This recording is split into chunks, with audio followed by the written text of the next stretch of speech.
Oh my goodness. What is that? That is a big something. Can I click on it? It's a drone hive. What the hell is a drone hive? Oh my goodness. That is terrifying.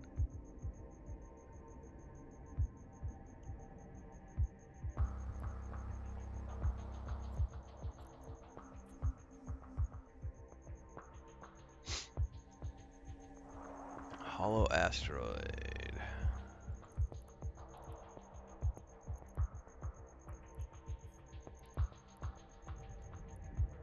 Here we go.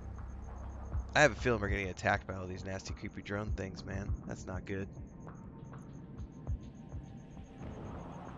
There's definitely looks like some fighters around that too. But right now it just says passive observation, so we're going to approach as the mission tells us to do.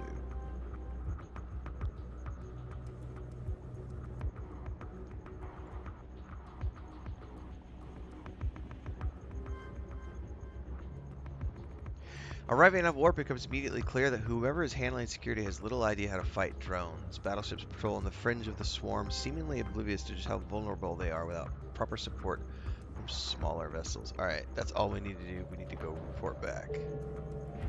Skill training updated.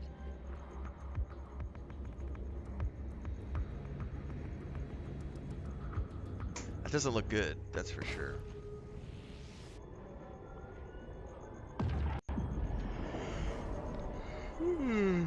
Excuse me.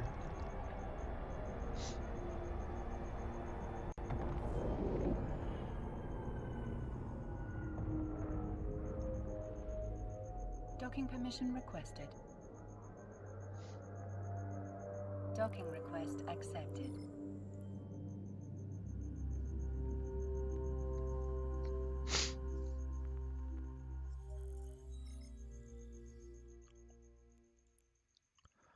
Alright. Complete the mission.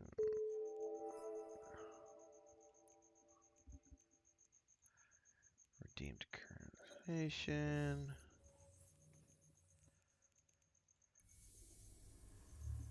Oh, we're getting close. I got 4 more days, so this will all be done by the time I play next week.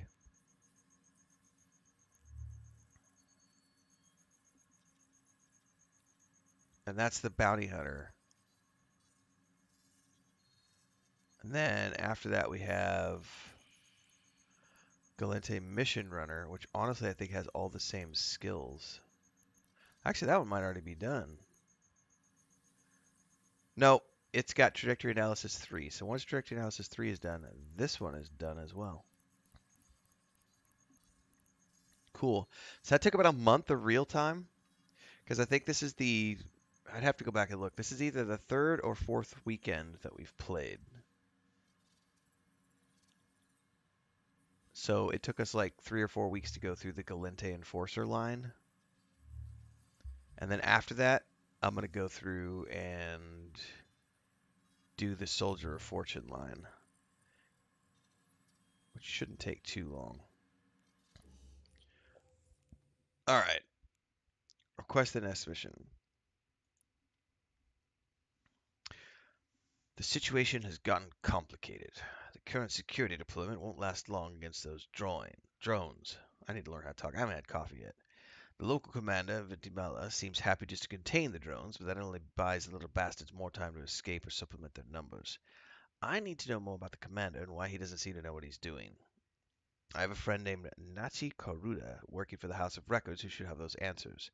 Fly over to the archives facility where she works and return to me with anything that might offer some explanations. It's not glamorous work, but it needs to be done if we want to make informed decisions about how to proceed. Here we go.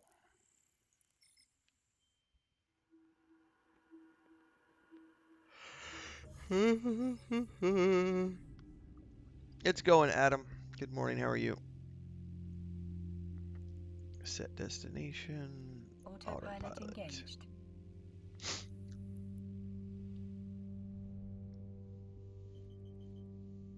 Warping to Stargate. Warp drive active.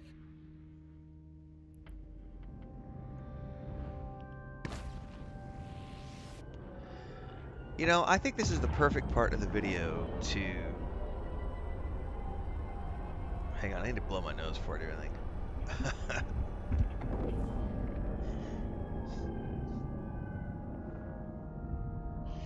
Approaching Stargate.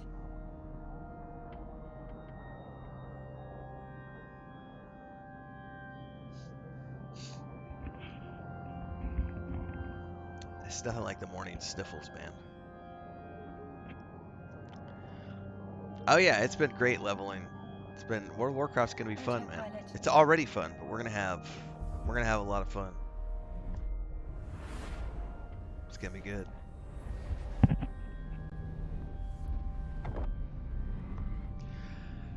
All right, so this is the perfect part of the stream. I'm gonna go ahead and talk about why I use autopilot because I would say the number one thing that I see people jumping into my YouTube videos and leaving comments about is, oh my god, you should never use autopilot. Autopilot's the worst thing ever. Why are you using autopilot? Blah. So the general principle here is that if you're using autopilot, it drops you out of what do you Approaching call it? Stargate. Hyperspace warp. I'm still new to the terminology in EVE Online. It drops you out in some cases like up to 10 clicks from the Stargate, so up to 10 kilometers. And that can take time to approach. And that gives the suicide gangers the opportunity to Autopilot hit you, jumping. blow you up, and steal whatever's in your ship's inventory. And all of the people who are Eve veterans all say the same thing: don't use autopilot, don't use autopilot, etc., etc., etc. For all Moving to those Stargate. reasons. Warp Yeah, drive Adam, active. autopilot's really good, and you use it a lot when you play Eve. I'm using it a lot, and I will tell you the reasoning for that because I'm not running an expensive ship. I have a starter ship that was given to me with the Galente Enforcer, or just that story agent, the Enforcer story agent. This is one of two ships I was given for free. All of the fittings I use on this ship I was given for free. I have nothing in my cargo hold, zero things in my cargo hold other than ammunition. All of those things combined with the Approaching fact that I'm Stargate. just running story missions. I'm here to, like, right now I'm doing the Sisters of, what is it called? The Blood, I don't even know what it's called. The Blood Star, Sisters of the Blood Star, something like that. Um, Bloodstained Stars, that's what it's called. The Bloodstained Stars arc, epic storyline arc, which has like 50 plus missions in it. Autopilot It jumping. has no, I'm not touching PvP. Now, are there stream snipers who might come in when I'm doing a live stream like this on YouTube and Twitch and stream snipe me Warping just to be station. idiots? Warp drive Absolutely, that's a active. possibility. But I'm playing EVE Online in a completely different manner than most people, in the sense that I'm playing it purely for the storyline, for the PvE storyline. I accept that there is a risk to me playing a open PvP game in that I can possibly get hit, but all of these story missions so far have been taking place in high security space, which means I don't have to worry about um, Approaching station. getting hit with things because most of the people who are playing PvP are off in other places doing like the most current expansion, the most recent content. Excuse me. And as such, they're not actively interested with little guys like me who are running around in a starter ship, which is worth nothing, with nothing in the cargo hold. So that's why I'm not afraid to use Docking autopilot. permission So requested. I understand that if you don't use autopilot, you Docking request warp in accepted. much quicker, much closer to the gates, and you can very quickly get, it's like I think 0 kilometers, somebody said, so you're like right there on top of it, and you can go. Dribbrom also says, you're also not big enough to get stream snipe. Yes, you also need a few thousand viewers for someone to want to do something like that to you. Well, yes and no, Dribbrom. I definitely have I have a dedicated. You're not wrong, but I have had some very unfortunate circumstances with some trolls. I think the worst was last year when before we locked our Discord down with the moderation and had people required to do levels to get access to the voice channels. I used to have everything open, and I was streaming. It had to have been like either it was maybe one of the progression servers on EverQuest, or something, but we were multi-streaming. It was me and some other people. We were multi-streaming, and we had our group together in the voice chat. And somebody had been spamming my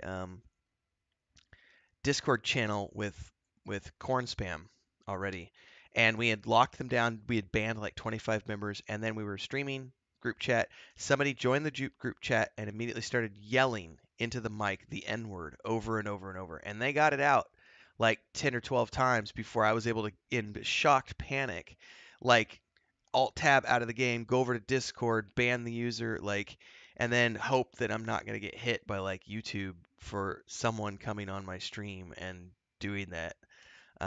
So technically, you're not wrong that I'm not necessarily big enough to get stream sniped, but I do have trolls out there who will do crazy things to hunt me down because of past things that they think. There are some messed up people in the world, is all I can say. But yes, in the grand scope of things, I'm way too small to get stream sniped like that. And I don't think I think that what the people who are making the comments on my YouTube channels have to say is very valid if all of those things I talked about were true. If I was running PvP missions, if I was in an expensive ship, if I was doing like ore hauling or some sort of activity where I had really expensive stuff in my cargo hold, then it makes sense because like the cargo haulers are really slow. So if you're using autopilot coming back and you've got a heavy load and you drop out 10 clicks from the gate and it takes you, 5 minutes to get to there because you're so slow at traversing those 10 kilometers. I think that that's absolutely a valid reasoning to not use the autopilot.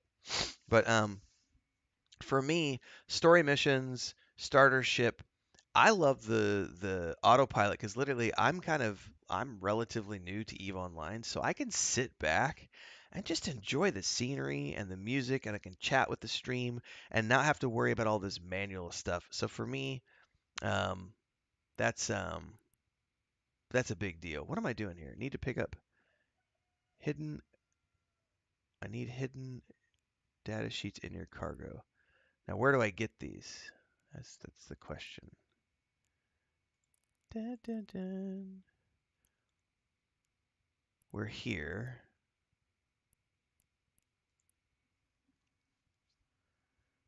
Pickup location. We're at the armaments factory.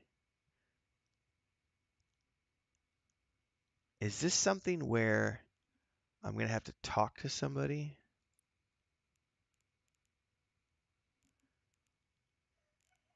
I'm not quite sure how I would get this into my inventory is the next question. Anyway, before I get sidetracked with all this, I'll finish my conversation so that I can have this as a recorded video that I can pull out for YouTube. Ravi says I normally don't play multiplayer, but Eve is a game I would consider that in Star Wars: The Republic. Star Wars: The Republic is a great game. Don't sleep on it. It's free to play. You can level to max. The only thing you can't access is the most current story expansion. There's 12 years of other expansions that you can go through as a free to play player. Highly recommend it. That's one of the games that stays on my PC. I never delete it. That and Lord of the Rings Online. I love those games. So for me, um, the autopilot is a great way for me to just immerse myself in the beauty of EVE Online and to just relax. I'm not here to do heavy, sweaty PvP battles. I'm not here to stress about, expensive cargo in my hold because I literally, if you go look, I might have a couple of things that I've looted off of. I have a thermal shield, a book, and some ammo. That's literally the only things in my inventory. If someone's gonna go out of their way to try to attack me and get some ammo, more power to them. My ship's insured. I'll get a new ship. It's literally not going to bother me because this is a starter throwaway ship that I got, and I got like three more starter ships in my other places, and I haven't even finished running all of the starter story agents, and those give more free ships. So it's like the only thing you're doing is going out of your way to provide me with content for my stream and for my YouTube channel, which gets me paid. That's how I make a living. So by all means, if that's how you get your kicks, I suppose it's better than murdering kittens, because some people out there are just twisted. So I don't stress about the autopilot. And I won't until I get to that point where I have expensive stuff in my cargo or I have an expensive ship that I've purchased. Which honestly, I don't know if that'll ever happen because I play this game on Saturday mornings only. I play it purely for the PvE story missions that we're running. I don't ever have plans to take it beyond that. I'm going to play it over the holidays, and then once I get to like January or February, I'll probably be done. Now, that could all change. This could be something I start to really get into on a weekly basis, but it's never going to be something that I play more than like once a week, twice a week. It's just here to add additional variety to the channel, and the guides are doing very well on YouTube. So as long as that's the case, I'll continue to hang out, play around, travel through space, do some space exploration, list some story missions, and put content out on YouTube, put some guides up and stuff. But yeah, I'm not worried about the autopilot, guys. It's not something that I have to stress about. So that's my thinking on that. So thanks for listening to my TED talk. If you're watching the stream, we're continuing onwards. But if you're watching this as it gets pulled out and put up on YouTube as its own episode, like, subscribe, hit the bell icon so you never miss an update. Daily streams at 5:30 a.m. and 8 p.m. Central, and we're multi-streaming on YouTube and Twitch. There's a Discord. We got a World of Warcraft guild if you want to come join us there, and we do lots of other things here. Check out the playlists. Onwards and upwards. All right, morning, Assassin Gamer.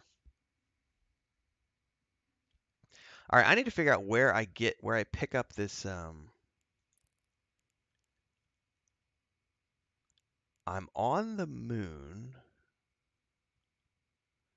Hidden data sheets. I need those in my.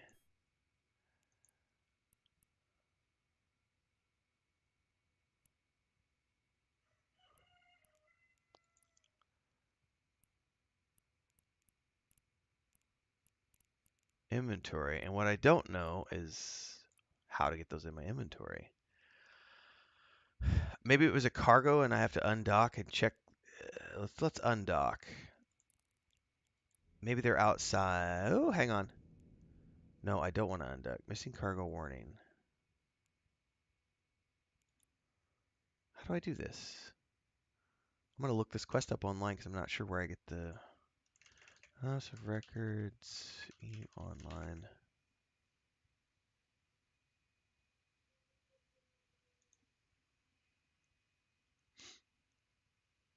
This doesn't tell me anything. It says pick up the data sheets. Where do I pick up the data sheets?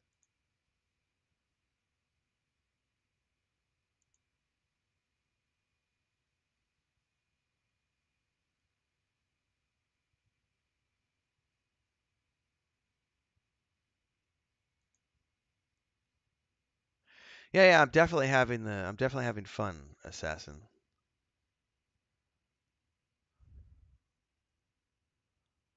What I'm curious of is how to get the.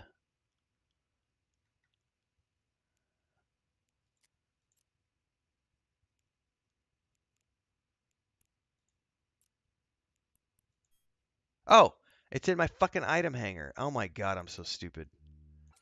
Herpaderpy!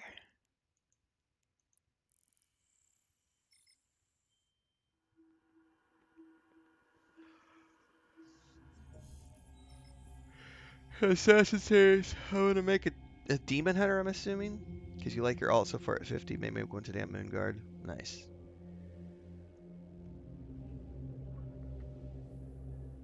I'm definitely sticking to my hunter.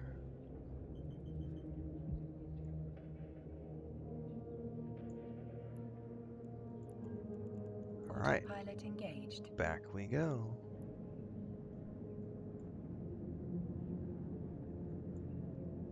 Warping to Stargate. Warp drive active. I love all story-based missions in the games that I play, so I like sitting back and just relaxing. This is the perfect game to play in the morning with coffee. A little bit of devil's lettuce, a little bit of coffee. It's a great game to chillax to, man. Approaching Stargate.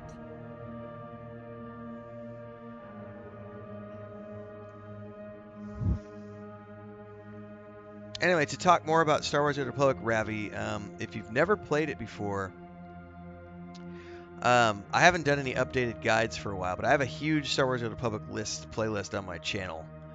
Um, Autopilot jumping. and dude, I don't think you do Assassin. I'm in like the basic cheesy free ship that I got from the Enforcer missions. I think this is the second ship that I got from the Enforcer missions, Moving to but it's Stargate. just a little base. Warp drive active. It's just a little base ship, man. Um, Anyway, go back to the Star Wars: The Old Republic thing. There's a playlist on my YouTube channel, Ravi, with all sorts of information about Star Wars: The Old Republic guides. There's newbie tutorials. There's all sorts of other stuff. You'll have to dig for it because it's not like an active playlist that's shown on the channel. So you'll have to go look at my playlists. But one of the coolest parts about if you come into Star Wars: The Old Republic as a new player, free to play,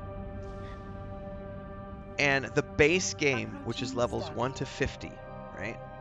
There are 4 storylines on the Republic side and 4 storylines on the Sith side. And it's not the Sith, but it's the Empire. Um, each one of those story arcs represent what used to be the classes, but now they've gotten rid of classes. They just have basically these stories that you can play through. So like there's the Trooper storyline, there's the Jedi Guardian storyline, there's the Jedi I forget the other one. It's like the caster version of the Jedi. There's the smuggler storyline, and then on the other side you've got like the Imperial Agent, which is like James Bond in space, and they've got the Sith Juggernaut storyline, the Sith Fighter, the Mercenary Bounty Hunter storyline, and the Sith Inquisitor storyline. So when you look at it that way, each one of those story arcs represents about 25 hours of original gameplay. So in the base game, level 1 to 50 in Star Wars: The Old Republic, you're going to go to all the same planets. It's like 10 or 15 planets. I don't remember how many it actually is. But if you go through with the Trooper and you experience that storyline, then you go do the Smuggler, you're going to go to the same planets, but you're going to have an original 25 hours of storyline content. And then you can turn around and do the Jedi Guardian, and you're going to get another original. So there are around 200 hours of storylines that you can go through just in the level 1 to 50 content to play through all of those different class storylines.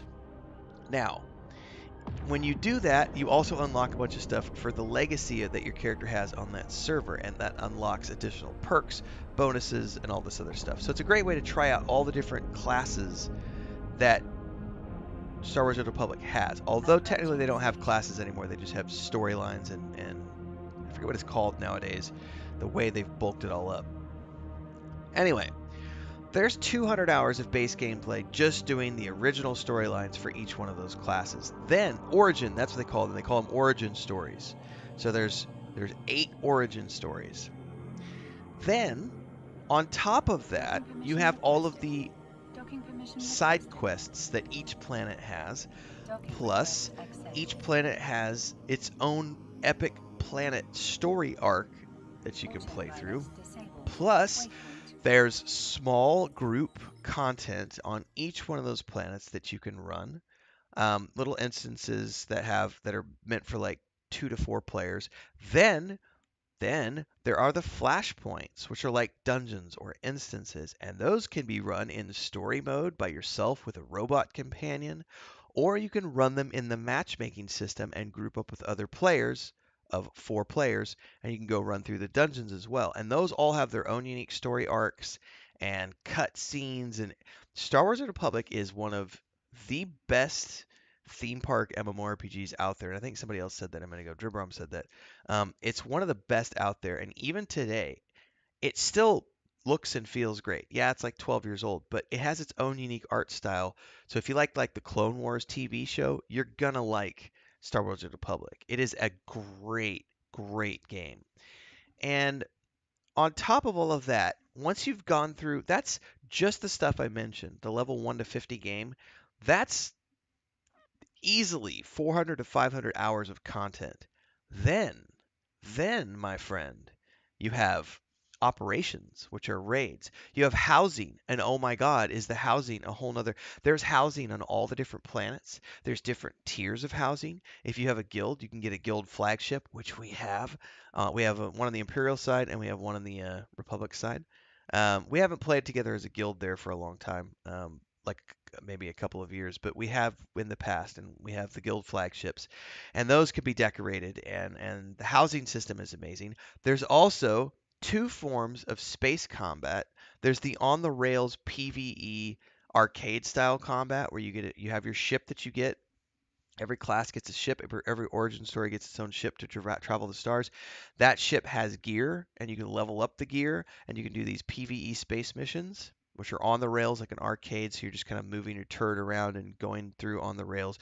But then there's PvP space missions, where you get another selection of ships, and you can go do PvP missions in space, and that's freeform, free flying, like PvE dogfighting. And then on top of that, there's also 12 years of expansions.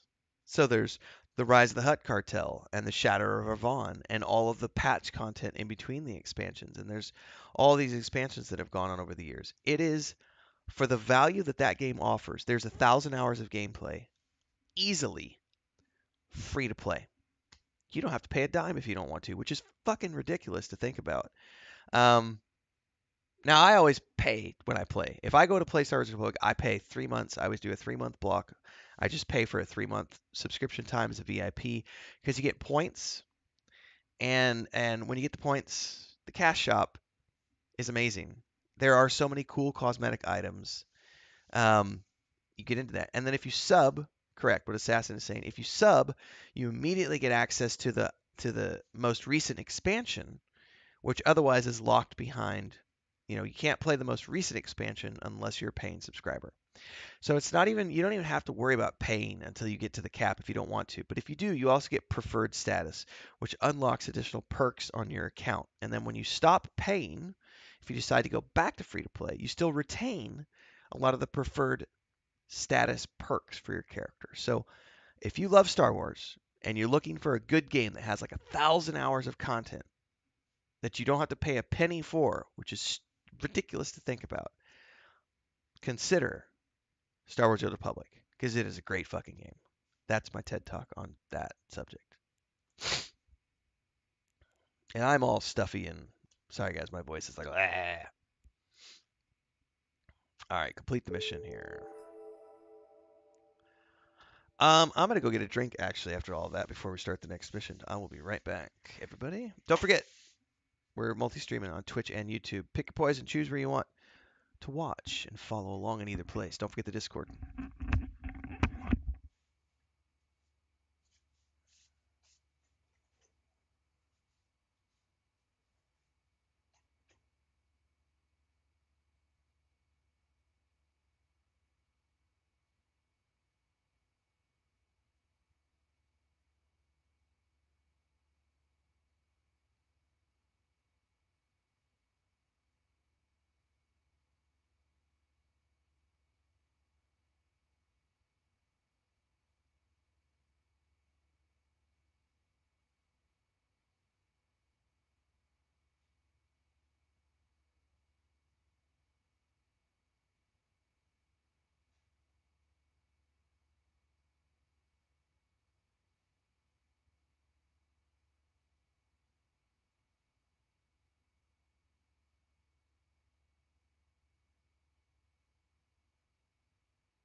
Yeah, I need to hear the reasoning behind your statement, Dribrom, because my gut reaction is to tell you that that's just not true. Lifetime subs, why would you consider those a scam? Those were amazing. I only wish I could have taken advantage of a lifetime sub for Lord of the Rings Online. There are people I have personal friends who have lifetime subscriptions to Lord of the Rings Online, and they have been able to play that game. They get so many of the Lotro coins for free. They don't have to pay anything for them. Like, yeah, you need to specify what you mean.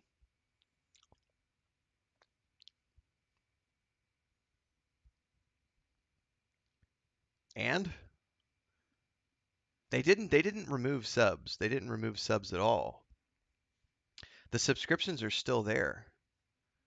What they did is they reframed the game so that there is a base package that the free to play players have access to, and then people who are VIP like myself, we get all sorts of other access. Like one of the cool things about Lord of the Rings Online is if you pay a subscription, you get access to all of the expansions without having to actually buy the expansions, which is amazing. Um, but if you're lifetime, you have like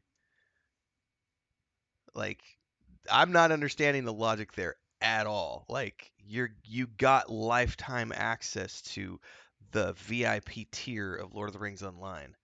And the best part, like, well, hang on a second. I got to call you out on that a little bit, Dribrom. You said you quit playing, so you don't know how it is now.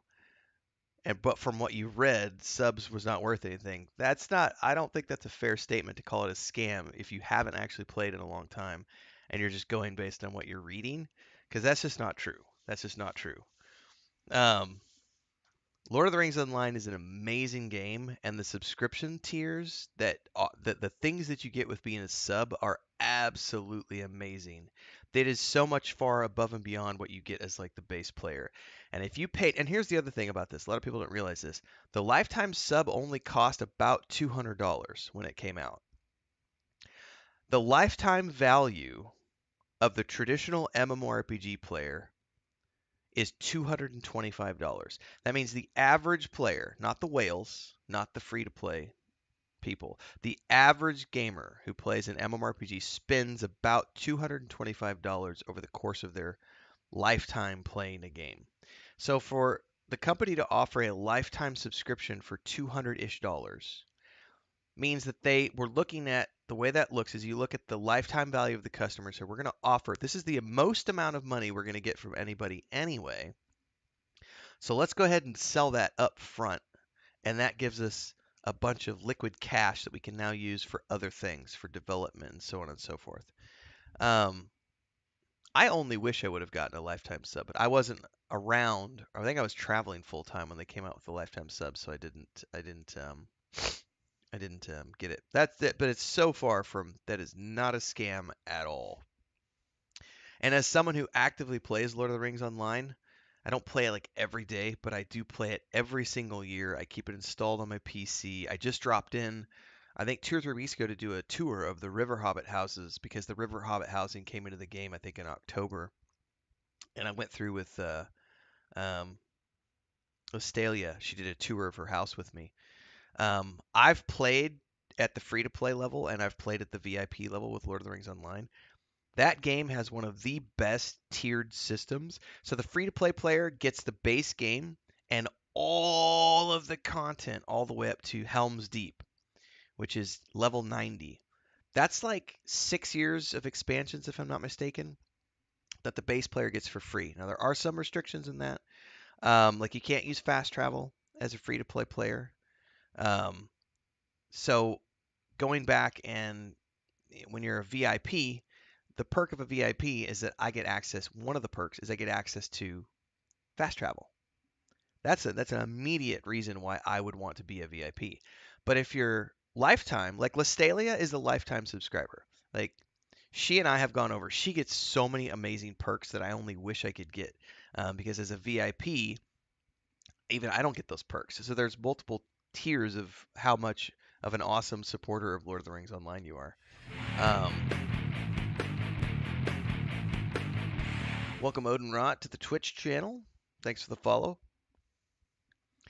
Um, yeah, right, Assassin. From a business sense, I only wish more games would do it, but the reality of the way the industry is today, no company is going to offer a lifetime perk in 2023.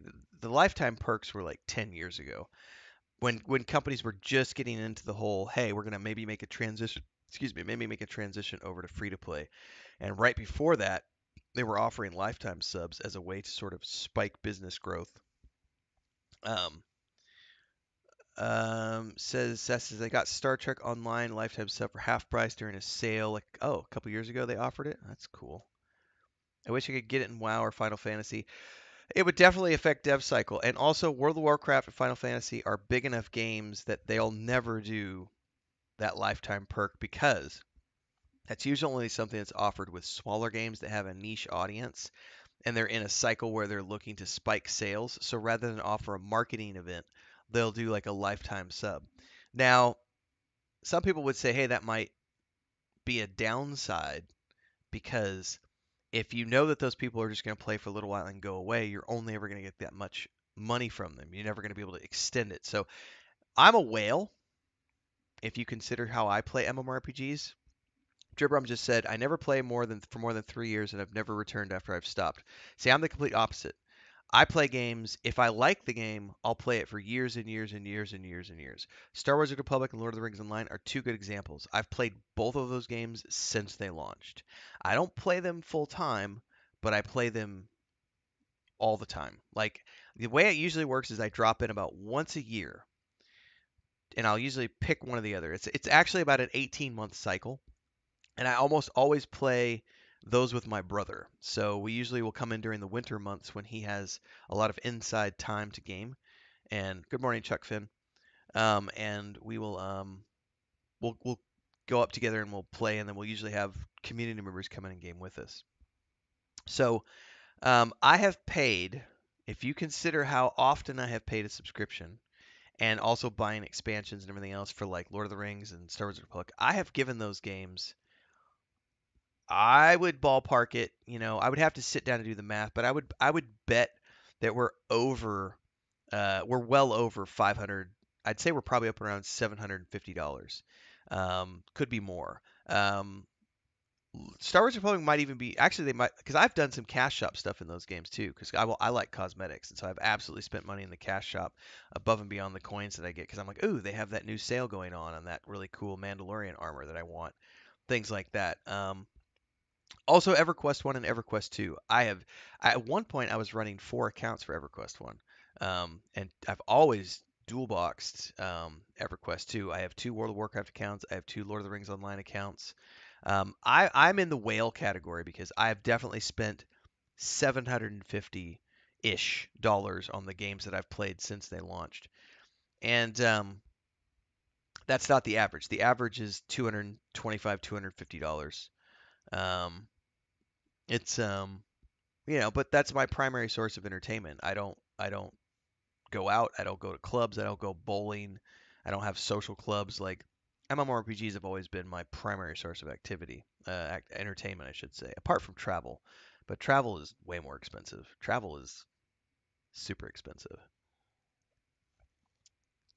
So I think that I think that the feeling some people may have had about lifetime subscriptions being a scam is some people who were there and they had an active VIP subscription when the game decided to offer the lifetime. So they bought the lifetime, and then maybe a year down the road or 2 years down the road, the game's converted from a subscription only model to the new hybrid model, which is free to play with an optional subscription. And some of those people had a knee jerk reaction and said, oh no, I wasted $225 to buy a lifetime thing, and they took away the mandatory sub. I'm no longer getting the value that I paid for, and that's not true. The value has simply been converted into a different tier of things. But that's difficult to see in the immediate reaction to something change because everybody hates change. We all hate change. If somebody changes the way I like if somebody cooks my eggs the way that I didn't ask my eggs to be cooked, I'm going to be up in arms because I'm going to be like, that's not what I wanted. I wanted eggs over easy, not sunny side up. And so there's always that initial but then when you actually step back and look at it from a logical long-term standpoint, um, so yeah. Macros, no. I've always manually boxed, meaning I alt tab between the accounts. And usually with like EverQuest, you have to have two computers. You can't most of those have TrueBox set up, so you can't be playing on the same computer. So you have one over here and one over here. So I'll run like my warriors on my main screen over here on my laptop is my other laptop is like the Druid or something. I think the only game I've ever used macros for was World of Warcraft, and that was because they permitted it. And they didn't permit macros per se. What they permitted was I forget the name of the program now. Um, there's a program that you could set up.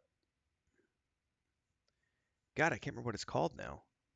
I, but it was account set up to box, and World of Warcraft used to allow it.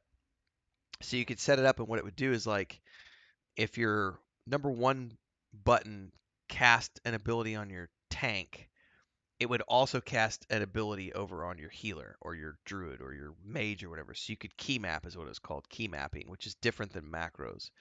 And used to be you could do key mapping, um, and I think they got rid of. I think they went against it. I think they started saying you can't use key mapping anymore as of like, God, I can't remember. It's maybe 3 expansions or so ago.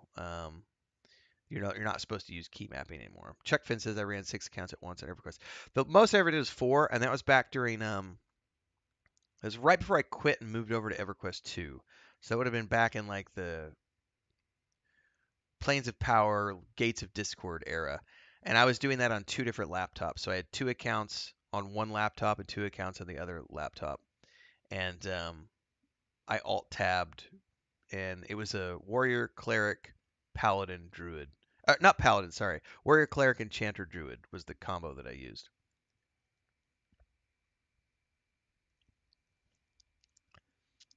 I think the most recent I boxed actually was when Classic dropped, when World of Warcraft Classic first came out. I did a protection warrior and a holy priest, and I boxed those characters. It was like whatever was the expansion that came after that. Might have been the Shadowlands expansion. I think it's when World of Warcraft. I think it's when Blizzard said we're no longer going to allow key mapping, and I was off to other games at that point, so I was like, eh. Right. You can go back on my channel probably if you go back and look at my EverQuest 2 playlist. The Caledon progression server, I think, was the most recent EverQuest 2 progression server. No, I think they've done a new one since then. But it was the Caledon when the Caledon progression server launched for EverQuest 2. I boxed a Shadow Knight and a Fury, and I think I streamed a bunch of those sessions back when the channel was in its infancy stages, um, on the same account. You just alt tab. It's like you really don't have to do much. It's like alt tab over to the Fury, cast a heal over time, go back to the tank, and just wipe shit out. And if things start getting hairy, you tab over and heal, heal, heal, tab back, AOE, AOE, AOE. It's not complex. You're not really using the Fury to its full advantage because it's just there as your heal bitch. But oh yeah, but I think I think that was it was either that or when I got done with World of Warcraft Classic launch, I actually said I'm done boxing. I don't think I'll ever box ever again, just because my old man hands and the tendonitis, and I'm just like I don't have the stamina to sit there and alt tab for 6 hours. I'm done with that. So I much enjoy playing just like single player now. Anyway, you got me sidetracked, guys. All right, they say Vitamila got in this position thanks to family connections. Bad news for us. The situation we have is a delicate one. We can't go after Vitamila directly, even though he doesn't really have a clue. But what he's doing, he's too well connected to displace that good reason. Managed his rank because of his hard work and dedication, not because his father was friends with the bureaucracy. Someone can help with the situation. A true warrior and dutiful servant of the state. But the first difficulty is in freeing up his schedule. If you can handle that part, I can deal with the paperwork. He's currently on deployment, dealing with a mercenary force funded by Garistas. If you can take out all the greases ship, second range to have him reassigned to the drone problem. All right, combat mission. Now we see if my current ship is up to the task. It might not be.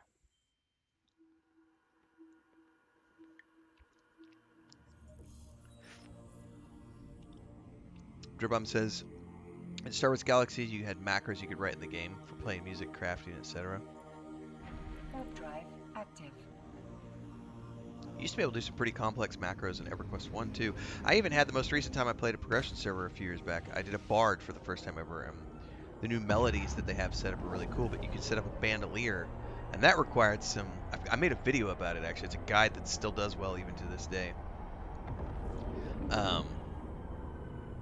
But you can set up auto weapon swapping and melody stuff. So you can set up all these combinations with your bard in EverQuest 1, which is a lot of fun.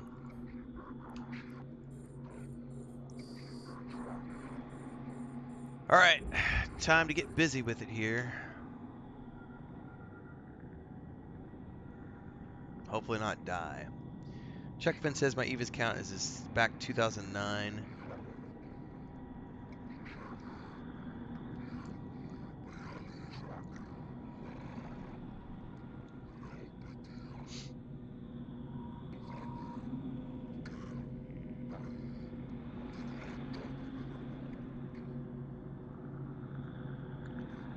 All right, here we go, kids.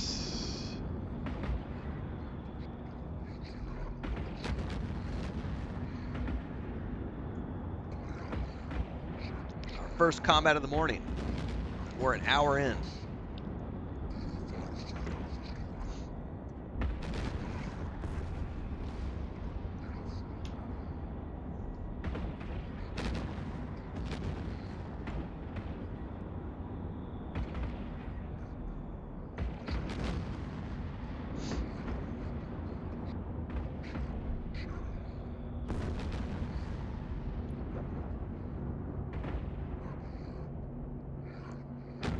It's 20 years old, Dribrom. 2003.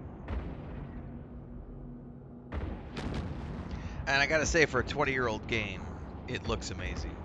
And the new user experience, because I'm coming to this as a new user, the new user experience is absolutely phenomenal. All right, we need to dock.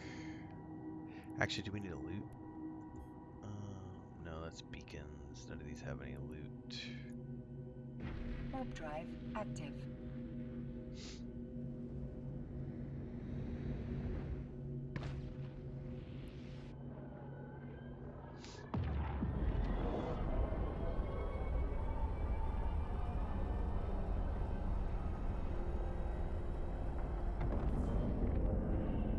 No, they've definitely done a really good job of improving it over the years. Docking permission requested. I was saying the other day when I first started playing, I was like, I'm actually, it's fine once it gets loaded in, but the initial 10 minutes of playing the game, every time I warp to a new destination or something, I have a 1080. It's like a 6-year-old, 7-year-old laptop. It's got 32 gigs of RAM, but it's a 1080, which is an older card, and it struggle buses like the first 10 minutes when I load the game, because it's like, what's going on here? And it's because they've actually done a very good job like modernizing this game and making it look really really good for the modern era. So I would put CCP up there with like Blizzard in terms of a team that has done a very good job of modernizing their game over the years and keeping it looking and playing very well on modern rigs. And that's something that like Star Wars: The Republic and Lord of the Rings Online and other games have not done a good job of is like keeping their game looking good even as it ages.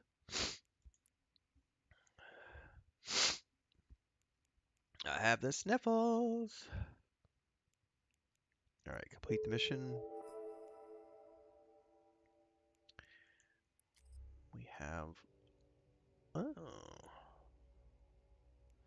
career points, diplomacy award.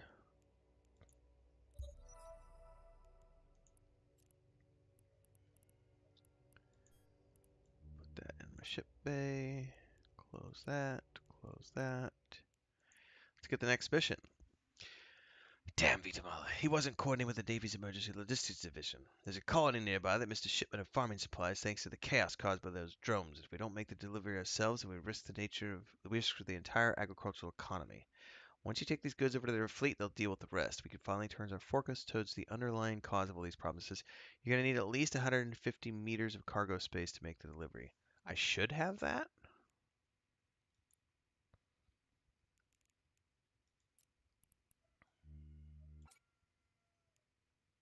Aha! So this is where you get into the current ship that I have might not be, it might not work. I might not be able to do it because I don't have enough cargo space. I don't even know how much cargo space this ship has. How do I see that?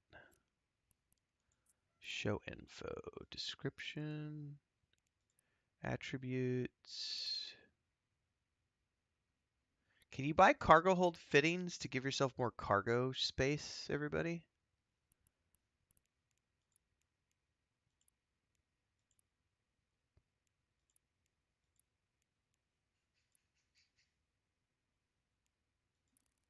How do you see how much cargo space you have?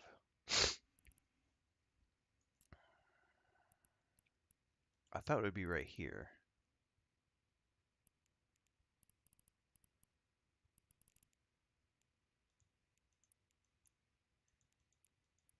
Attributes, armor, shield, propulsion, capacity. I have 100 and no, that's not my cargo capacity. Yeah, it is. The maximum capacity that be carried in your cargo hold. 143. Hang on. How much does this need? 150. So I can't carry this because I don't have enough expanded hull hold. All right, we may have to do a I think we're gonna have to buy a cargo hold thingy. Market. Cargo. Ah, expanded cargo hold.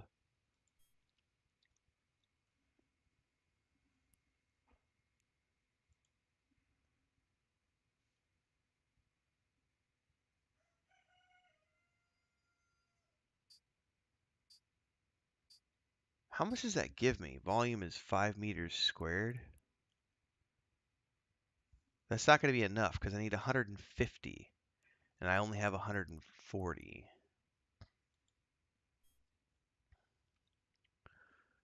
Expanded cargo hold 2.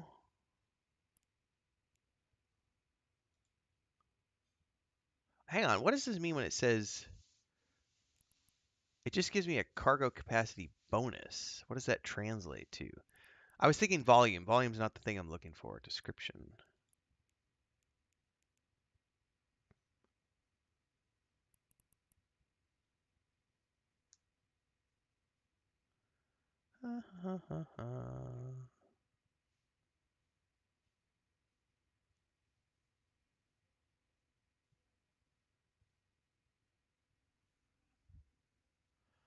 Well, what I don't know is if it's enough to just buy the expanded cargo hold 1.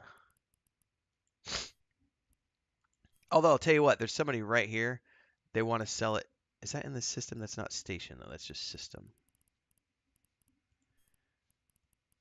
No, there's somebody on the station that's selling one of these. We're just gonna buy it right here. Buy this. I don't care. I don't care. Okay. Fitting. Where do you put this on your ship is the question. Haha. How much can my bay hold now?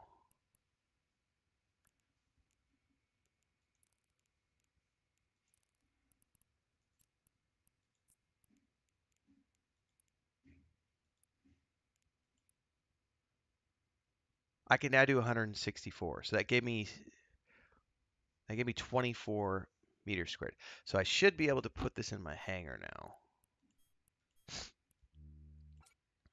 Beautiful. Problem solved. Undock. What's up, Bam Blueser? Hey, did you get my message this morning, Bam? On Discord? I don't hear Discord updates when I'm streaming, so I missed your tell last night. I missed your private message. But everybody in the guild can invite in World of Warcraft, so if I don't get you, somebody should be able to get you, Bam.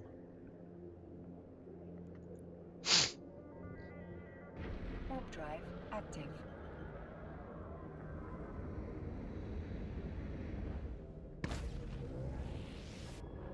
Oh, I've got plenty of money, Dribrom. I've got 91 million ISK.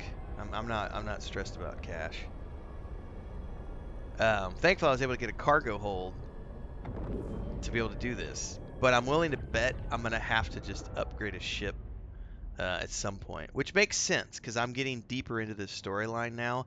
I'm waiting for the moment when I hit a wall where the where my ship is not powerful enough to take out the enemies. That's going to be when I really need to upgrade. But if I have to along the way, if I have to get a cargo hauler or something for a mission, I will. I've got plenty of cash to do it. Alright, Cavalry forces look far better prepared this time around. Anti-support frigates and cruisers flank the larger allies. Alright, if the drones try to escape, the faster, more agile ones won't sweep by mass fleet. So I just need to go to the storage container and drop off my farming supplies. Storage, so let's look at this in alphabetical order. Storage, warehouse, container.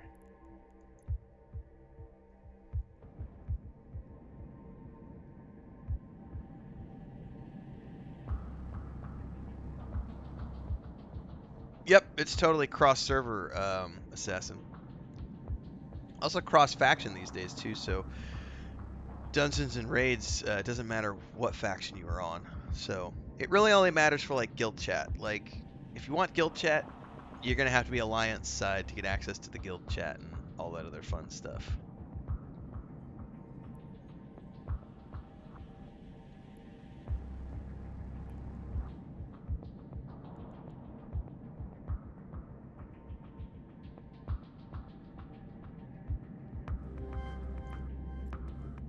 Alright, we're going to put the farming supplies in there.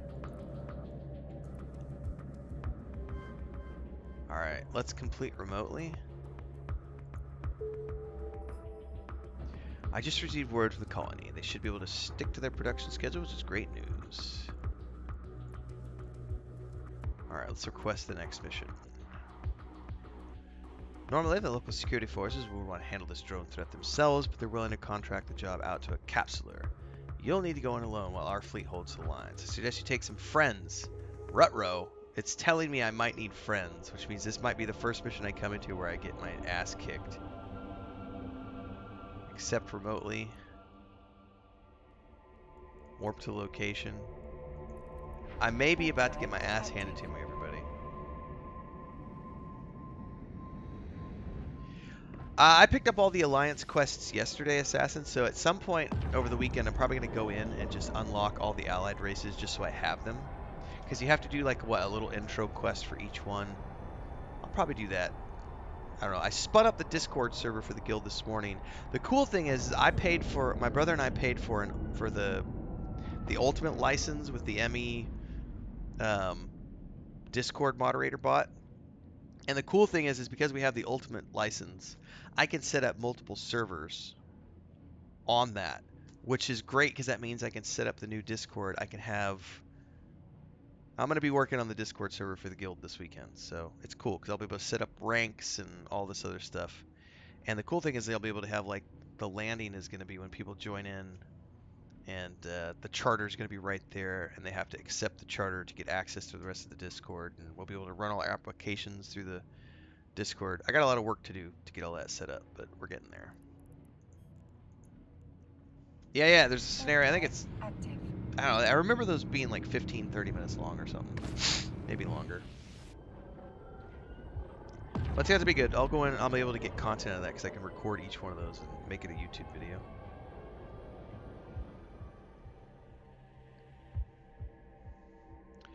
Need to destroy all the enemies in the vicinity. This is going to be fun. Alright, we're going to deploy my drone. And it looks like we just need to... Alright, we're going to need to just pick targets.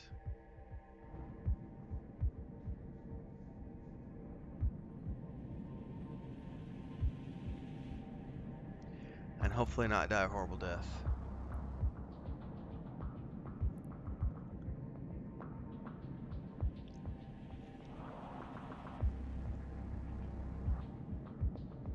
Do you know how long they took you, Assassin? How long were those scenarios? Roughly.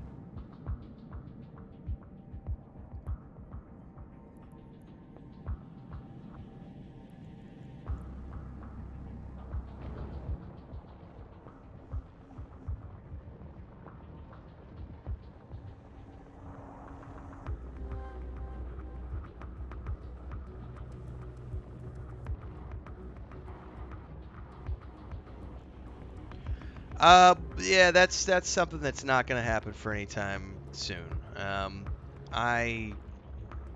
Yeah, Bubbaloni and I are going to manage the show for now, and we might have a, there's some people that I've gamed with in the past. We'll keep you posted. At some point, we may open up, officer statuses to other people, but for now, we don't need it. So it's just going to be us and a handful of people that I know, like Maduros has been around forever. I don't even know if Maduros wants to, but if Maduros wants to, he's been an officer in I think every guild I've ever done in the past. But we're gonna keep a tight lid on things for now. But I appreciate the offer. We'll keep you posted.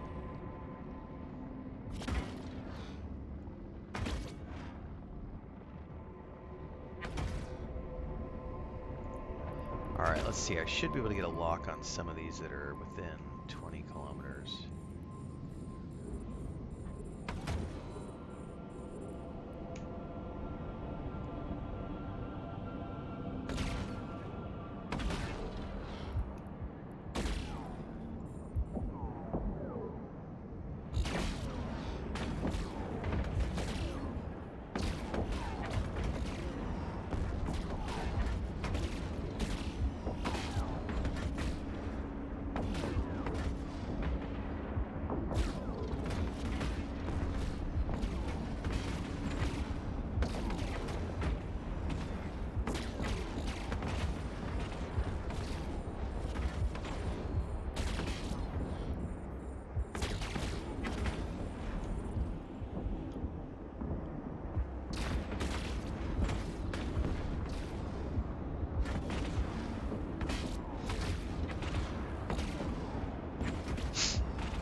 Uh, 15 to 30 minutes? Okay, cool.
I have not completed all the zone quests for Coltiris. I know I've completed all the... Well, do you mean campaign quests or all the side quests? Because I completed the main quests like 3 or 4 days ago. Like in terms of the main campaign.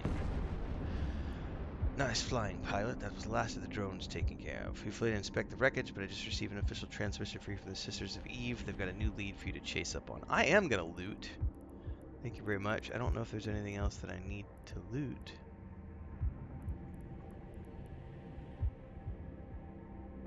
Doesn't really look like there's anything that has any loot on it anyway. Oh, campaign? Yeah, I completed the campaign like 4 or 5 days ago. Something like that. Oh, shit. I forgot my drone. No! I forgot my drone. I totally left my drone behind. Like, right as I hit warp, I noticed on the bottom right-hand side, it was like, don't forget to pick up your drone. And I left it. Boo.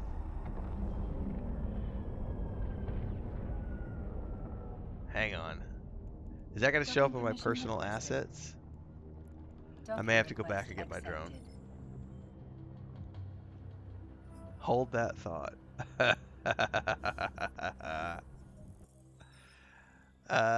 Personal assets. Is my drone going to show up? Possibly not. No, that's my frigate. No, it's probably not. Boo! It's alright. I've got additional drones I can always go pick up. That's funny, though. Oh, hang on. Let's undock real quick. Is there any way? Where was I just at? Where was I? I don't know where I was, and I don't know if it's going to show up on my,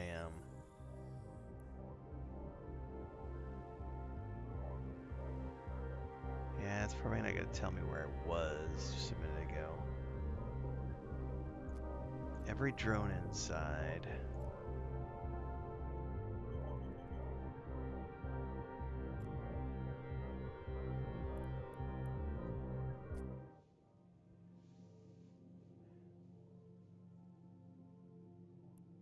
Yeah, that's where I'm at right now.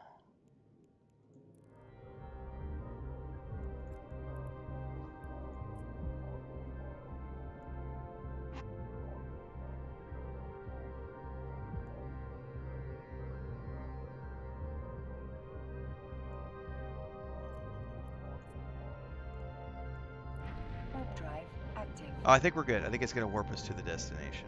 Okay. Thankfully, I was able to see it in the quest journal. I should be able to go back and pick up my drone. If it's still there, I wonder if it hangs around, if they just disappear. That's what you call a newbie mistake. That warning needs to be up in the middle of the screen.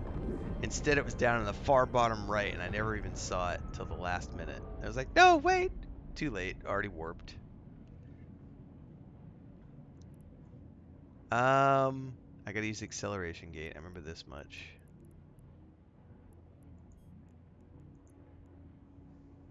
Warp drive active.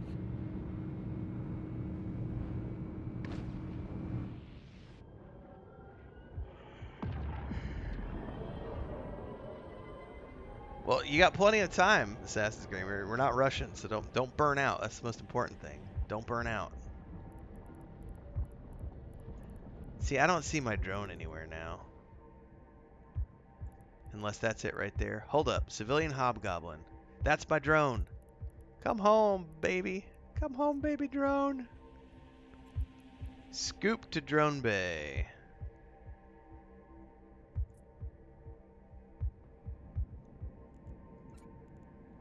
Come home, little drone.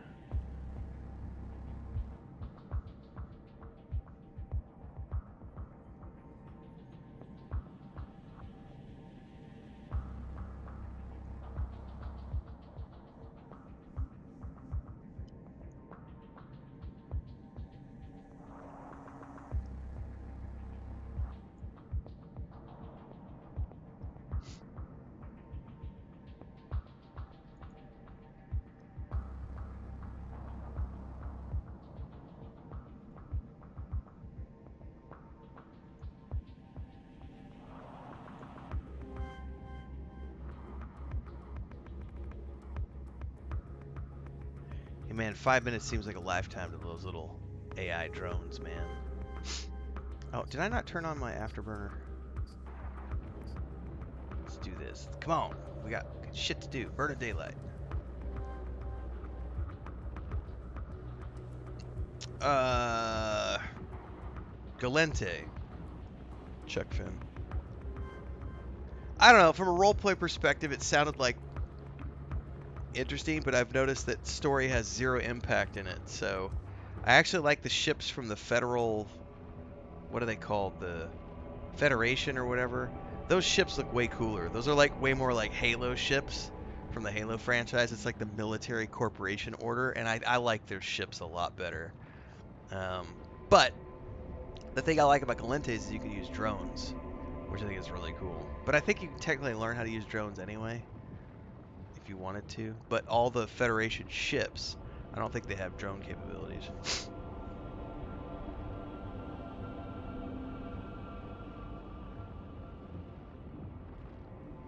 Come to daddy, little civilian hobgoblin.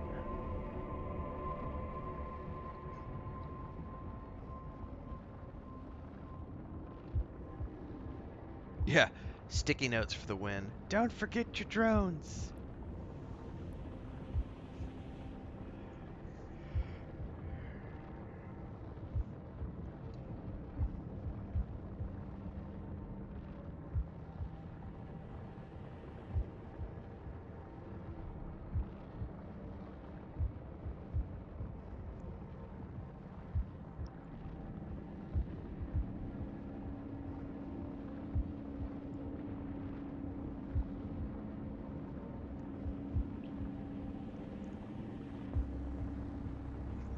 Come home, little drone.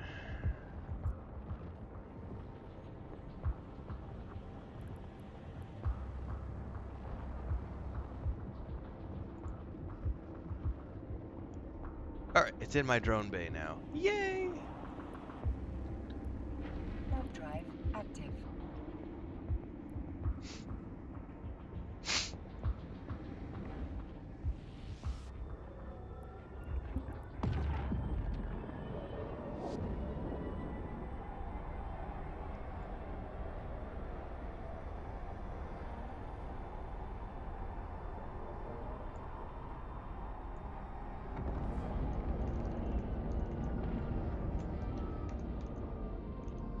Docking permission requested. Docking request accepted.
Alright, start conversation.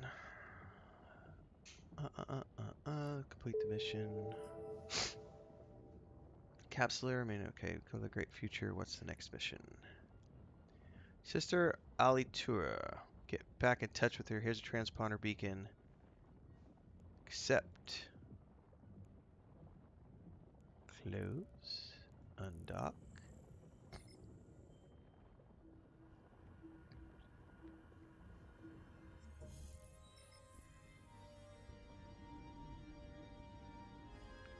Set destination. Hitting the autopilot. Engaged. I'll be back. Gotta check with Chris because I hear her up and about in the kitchen. Warping to Stargate. Warp drive active.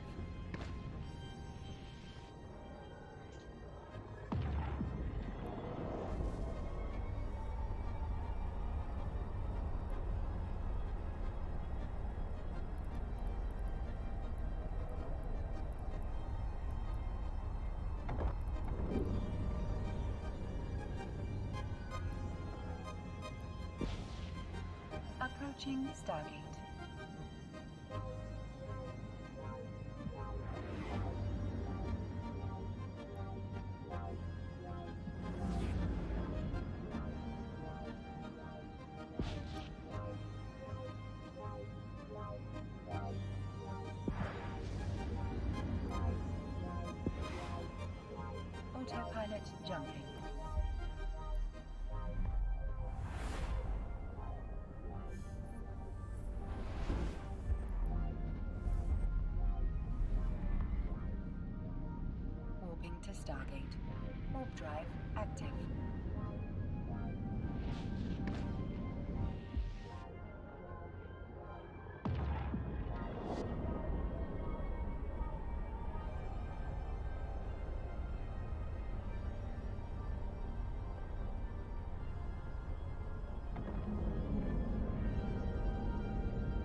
Autopilot jumping.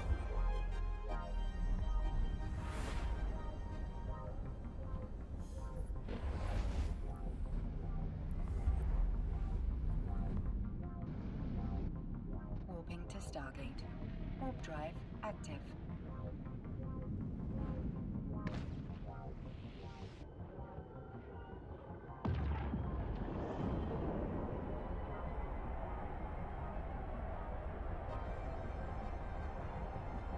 Approaching Stargate.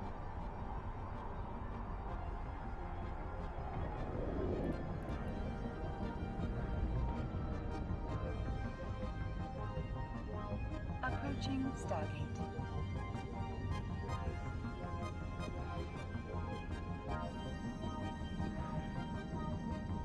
Approaching Stargate.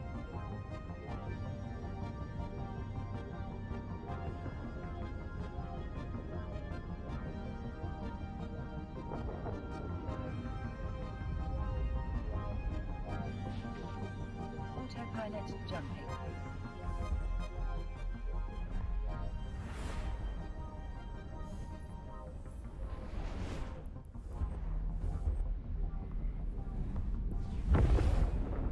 Warping to Stargate. Warp drive active.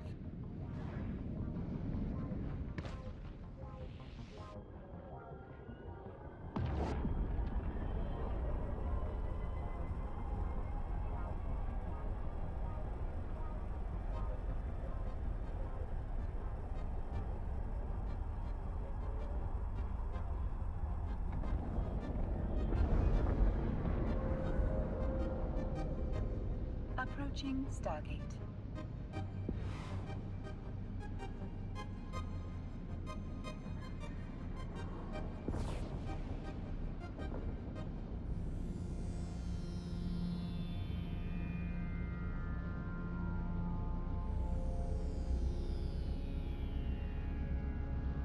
Autopilot jumping.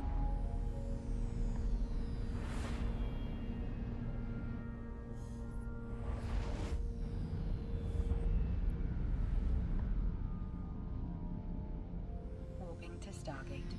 Warp drive active.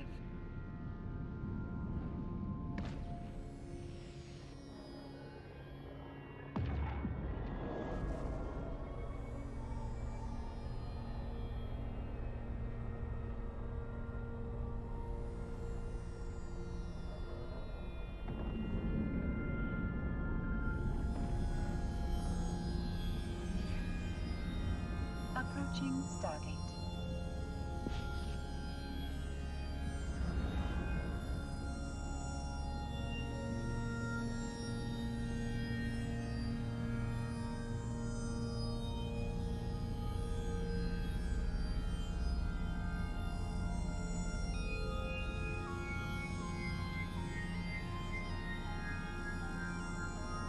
Autopilot jumping.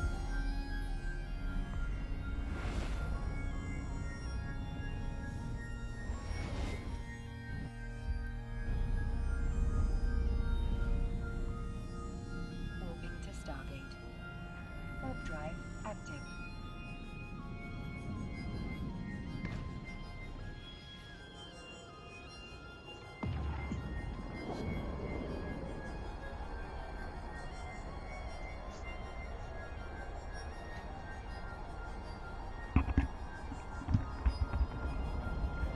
All right.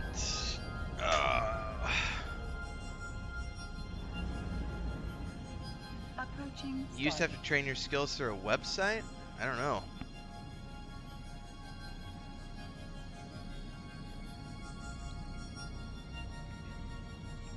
Assassin says, gotta run errands. See ya. Rock on. I gotta go run errands here in a little bit too. As soon as I wrap up the stream, we're gonna go take a walk down to the riverfront, and then we're gonna go to the grocery store because we gotta get some cat food because my Amazon delivery is delayed for some reason. We usually get a big 9-kilo bag of cat food every couple of weeks, and it got delayed, so it's not gonna be here until Tuesday, and we need cat food like tomorrow, so we're gonna go buy a small bag of cat food.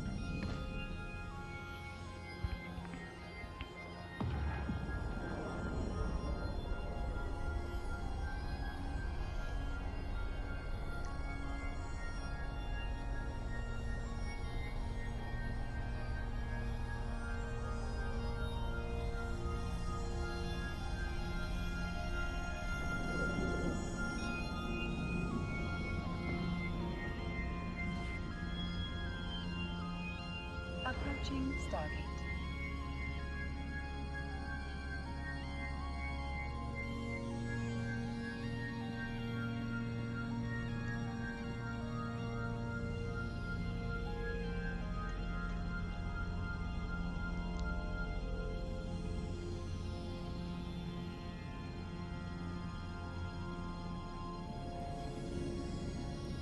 Autopilot jumping.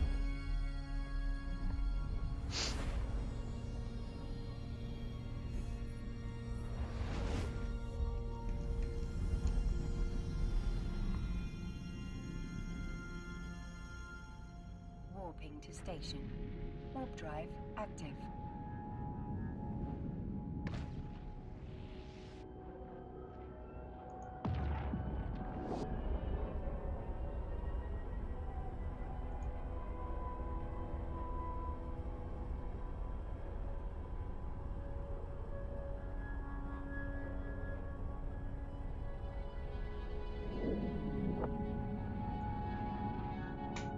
All right, we have Approaching arrived. station.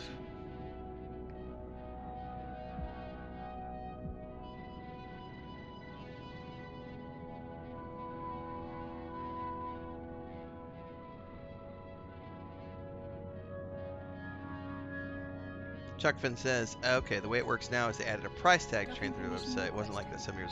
So, well, and the other thing they have now, Chuck Finn, too, is these, Docking request accepted.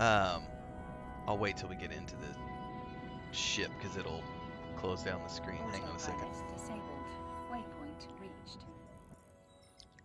When I tried this game several years ago, you still had to do all the training manually, but now they have training skills plans. So, like, I've been working on I already completed the Galente Enforcer, and right now I'm working on the Bounty Hunter. So it train all of these skills that are check marked. These are all the skills that you're going to learn in that training tree. And all you got to do is hit the start training button and it just starts training all of them. Now, this is either I think this is my fourth weekend. I'm pretty sure it's my fourth weekend. So I've either been playing 3 weeks or a month. But I have completed the Air Galente Enforcer. I'm currently completing the Bounty Hunter, and I'm also completing Galente Mission Runner at the same time because they both have similar overlapping skills. So I'm completing 3 skill trees. It says I have 4 days, 7 hours left. Um, so it took about a month to do all 3 of those, but it does it all for you. Now, if you're running Omega, which is the VIP, it's half that time. But the beautiful part about playing the way I'm playing, where I'm only playing on the weekends, once a week. I did play earlier this week on an afternoon session. That was a rarity. But playing it at a very casual basis like I am, I could just start a training tree and go away. And each one is taken about 7 days to complete. So when I come back the next day or the next session, it's completed all my stuff for me because I've just all doing it offline for you. But I understand, like if you're someone who plays this as your main game, then having access to it through the website, if you're an Omega subscriber, it makes total sense because then you can manage things offline without even being logged into the game. You can also do personal plans where you can create your own plan of skills. So you could come in here and say, I want to learn, I want to learn these 20 things and set it up. Up to you. It's really cool, man.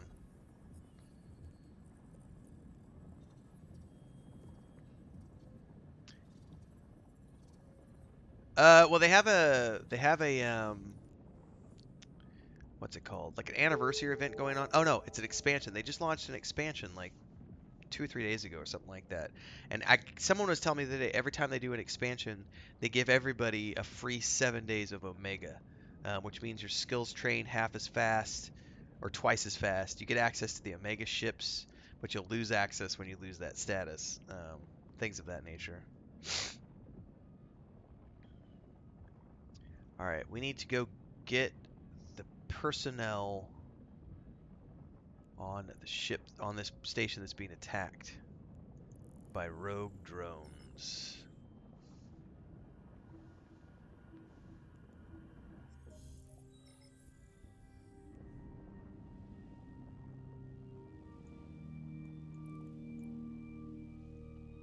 Warp drive active.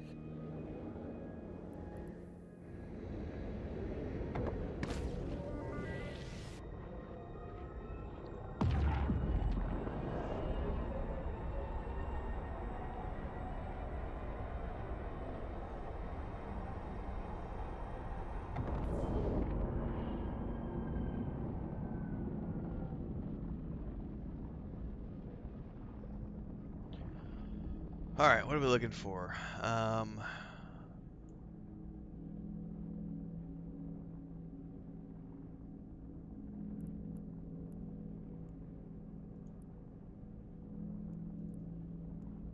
Do I need to dock with the station, or how does this work?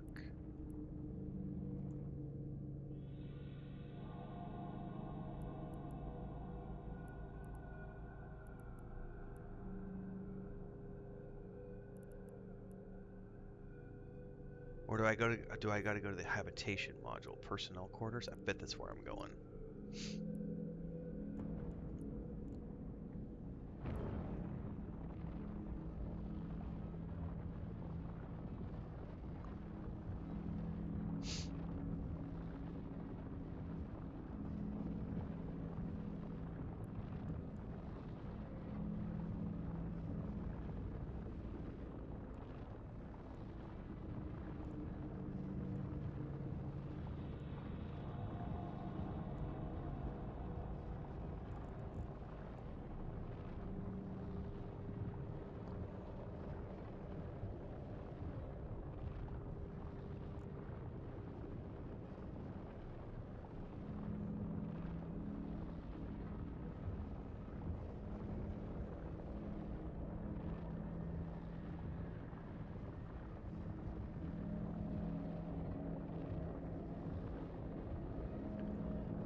Hopefully this is the right move. I think this is where they're going to be located.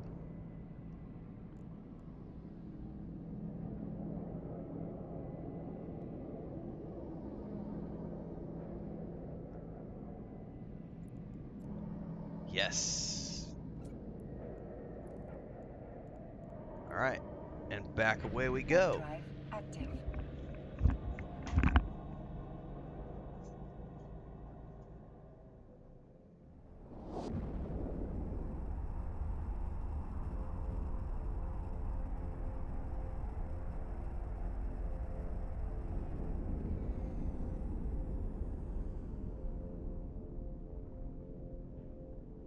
Docking permission requested. Docking request accepted.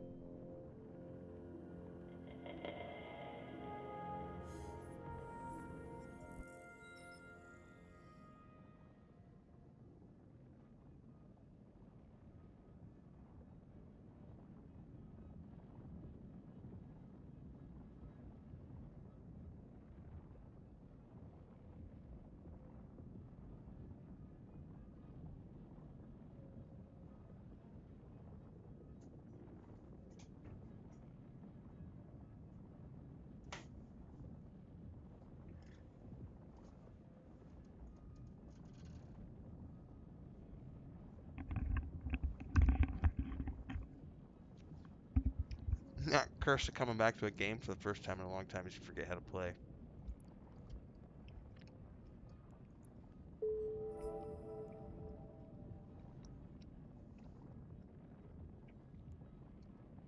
All right, we got another lead on the drone.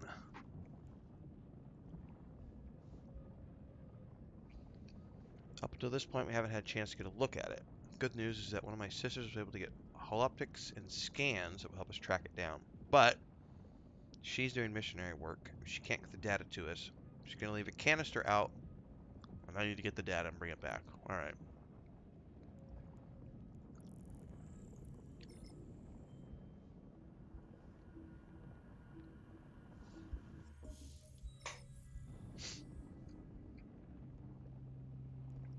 Well, set destinations is 4 jumps. All right. Autopilot engaged.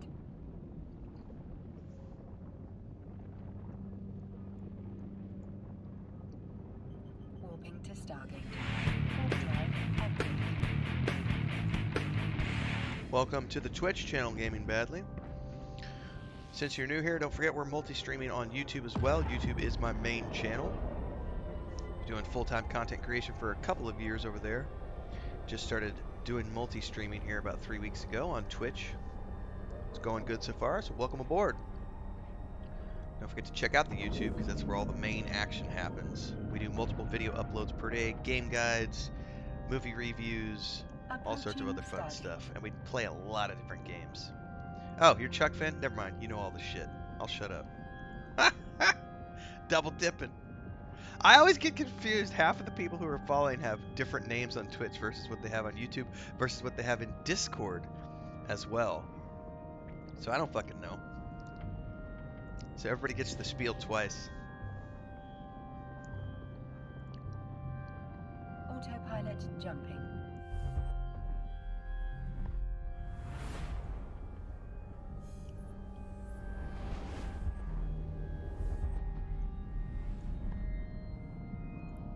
Warping to Stargate. Warp drive active.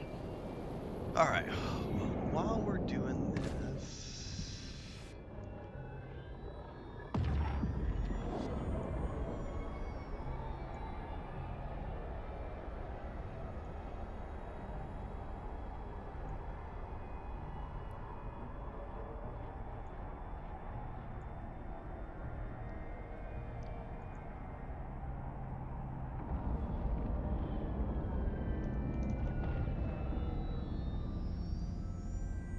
Approaching Stargate.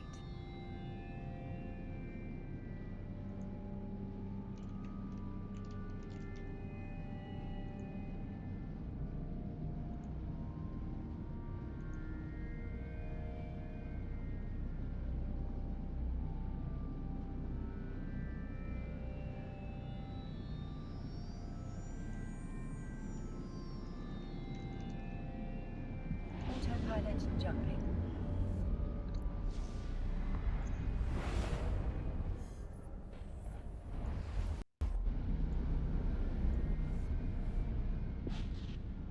Warping to Stargate.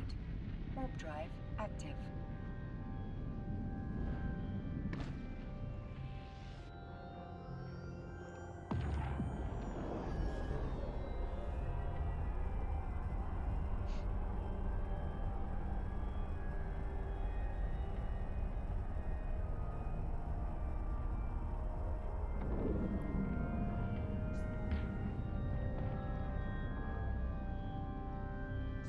Approaching Stargate.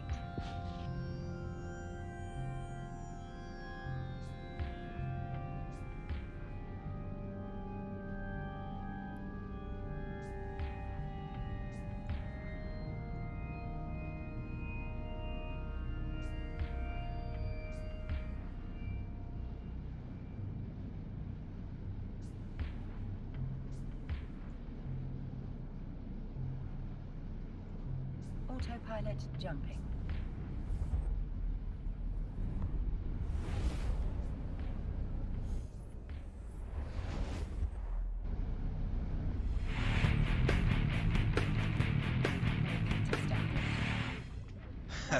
Welcome, Active. Jam Apples, to the YouTube channel.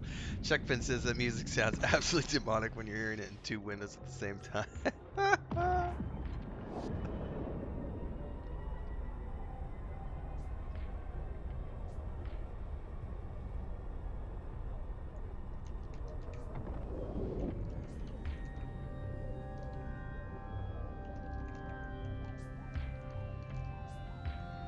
Approaching Stargate.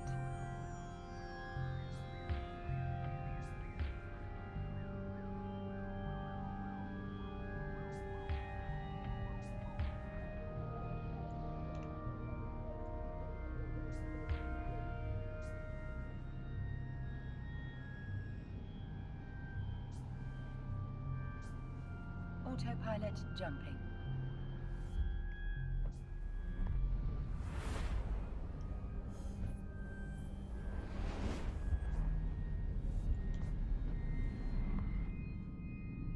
Warping to station. Warp drive active.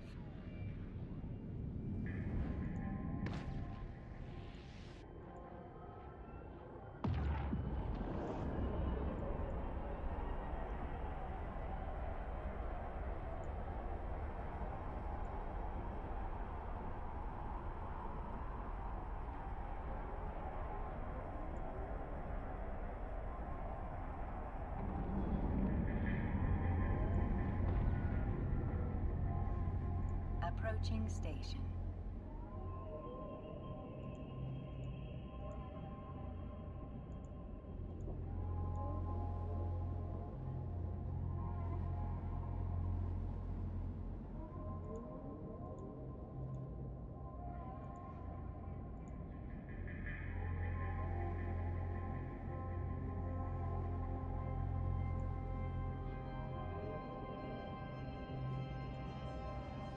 Docking permission requested.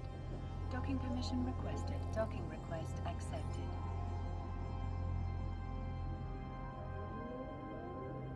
Autopilot disabled. Waypoint reached.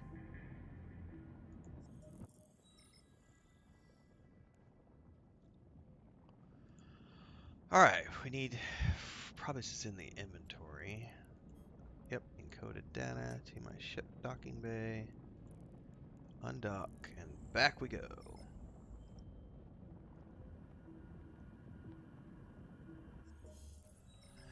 Bam says, I lucked out on being away for 11 years from WoW. My Blizzard account offered me a one-time free name change on Blizz ID. Was able to match it up with Discord plus YouTube, Twitch. That's nice. I have it lucky in the sense that since I'm a content creator, I have everything, you know what I mean? Like, it's all one thing. Not everybody has that, for sure. Autopilot engaged.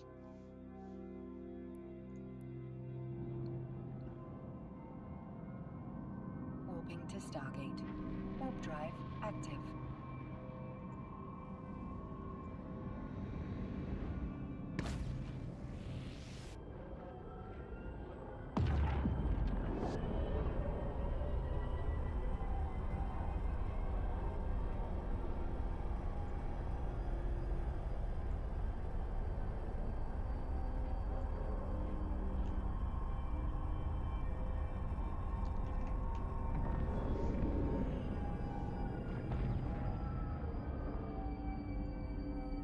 Approaching Stargate.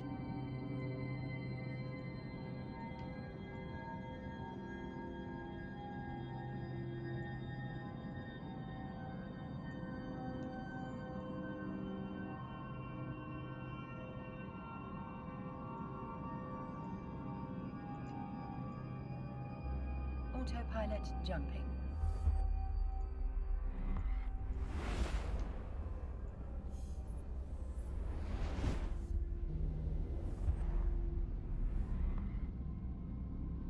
Warping to Stargate. Arrgh. Warp drive active.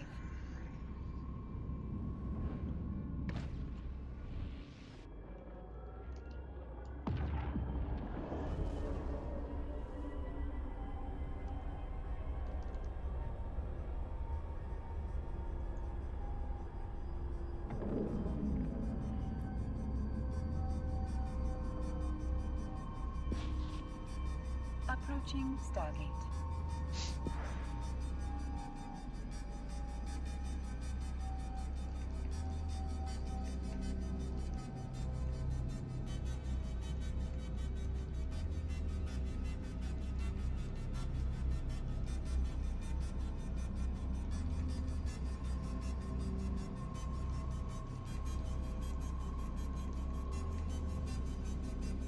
Autopilot jumping.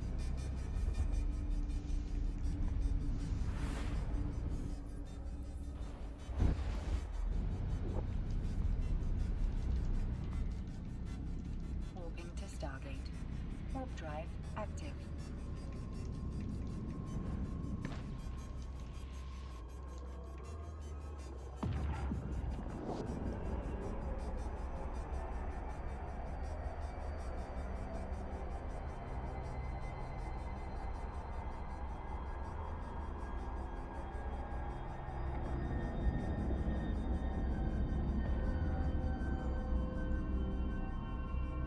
Approaching Stargate.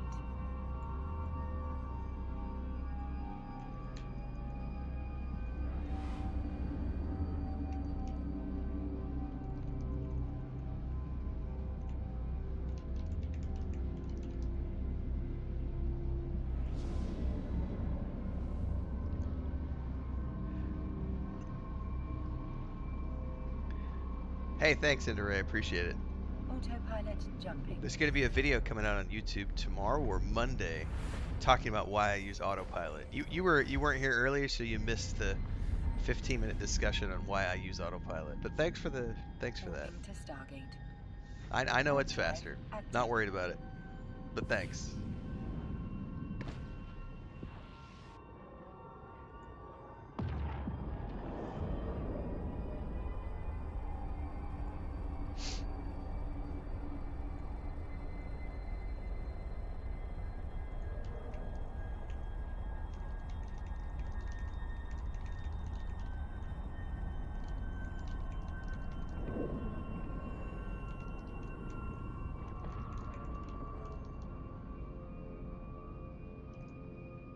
Approaching Stargate. I have an answer to that question already, Reinhard. Give me 2 seconds. I'll give you a link to it.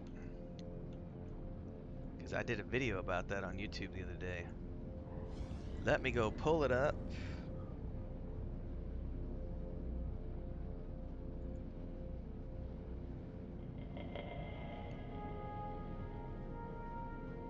Autopilot jumping.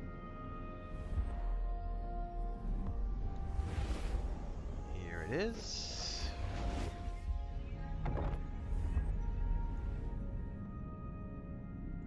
Warping to station. Warp drive active.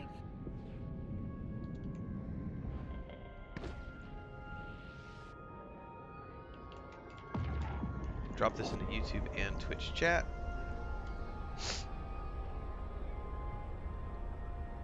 I think there's only one server.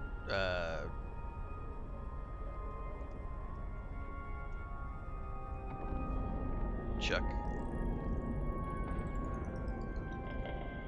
Short version, Rhinoc, is Star Wars Outlaws. Probably my #1 pick for next year. Dune Awakening. Avowed from Obsidian Entertainment because that's the next game in the Pillars of Eternity franchise. Fable, definitely World of Warcraft. Dune Spice Wars is dropping on Game Pass. It's on Game Pass right now on PC Game Pass, but it's Docking dropping to the permission Xbox on requested. November 28th. So I'm going to Docking get that permission loaded up on the requested. Xbox, but I Docking probably request won't play accepted. Dune Spice Wars until after I finish Rogue Trader, because that's another RTS Autopilot um, disabled. turn-based Waypoint game changed. that's set in the. It's on Arrakis, and I love Dune as a franchise, so I'll definitely be playing that. But it's going to be after Rogue Trader, so that one's not in the list in the video that I made the other day because it didn't I didn't know it was coming to Game Pass. Yeah, Chuck Finn. There's only one live server. I think it's called Tranquility or something like that.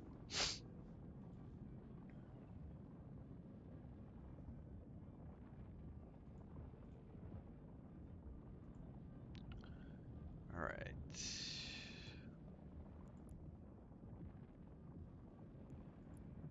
All right.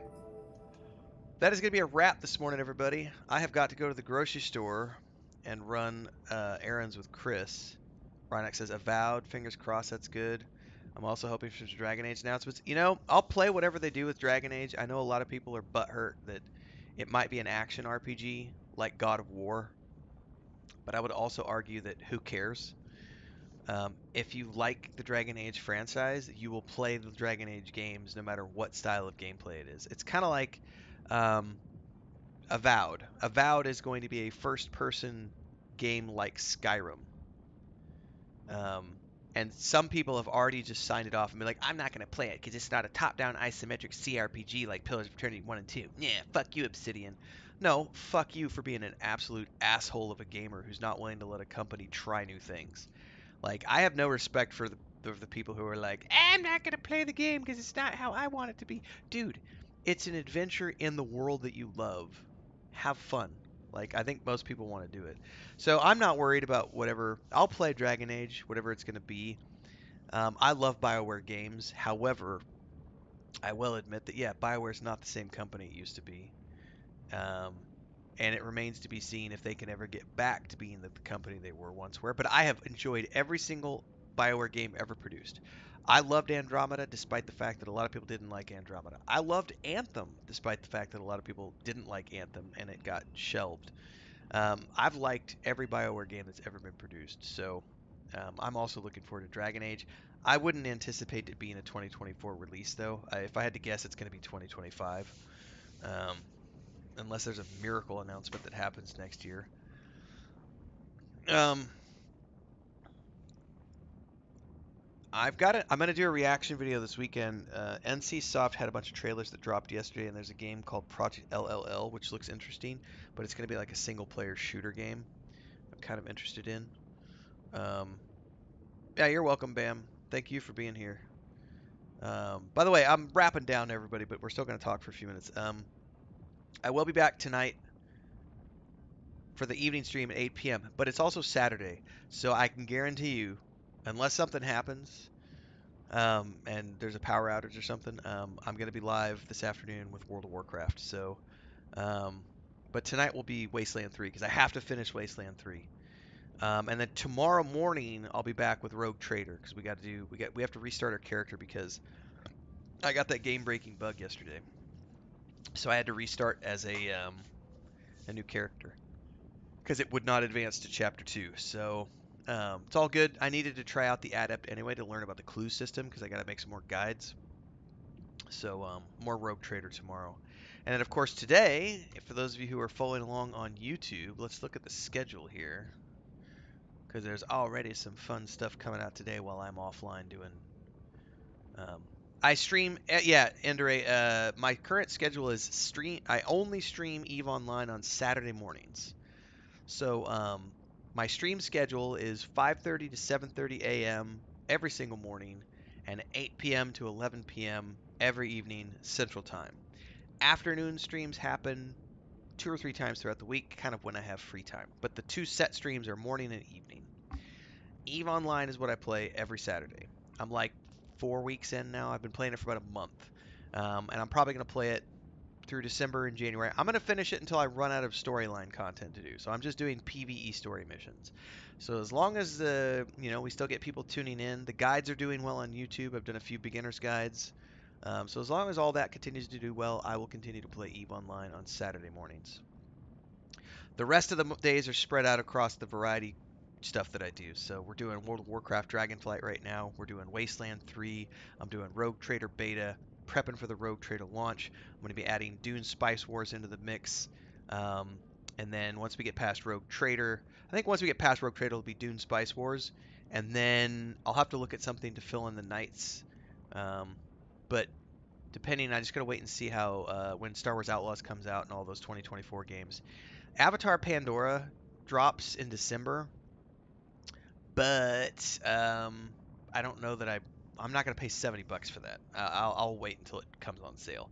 If if the Harry Potter Hogwarts Legacy game ever comes on sale, then I'll probably pick it up for a discount next year and play that at some point. Because I would like to play that on my Xbox. Um, anyway, that's the short version. Anyway, folks, I do got to head out. I'll be back this afternoon with some World of Warcraft, and if not, I'll see you guys tonight for Wasteland 3. Have a good Saturday.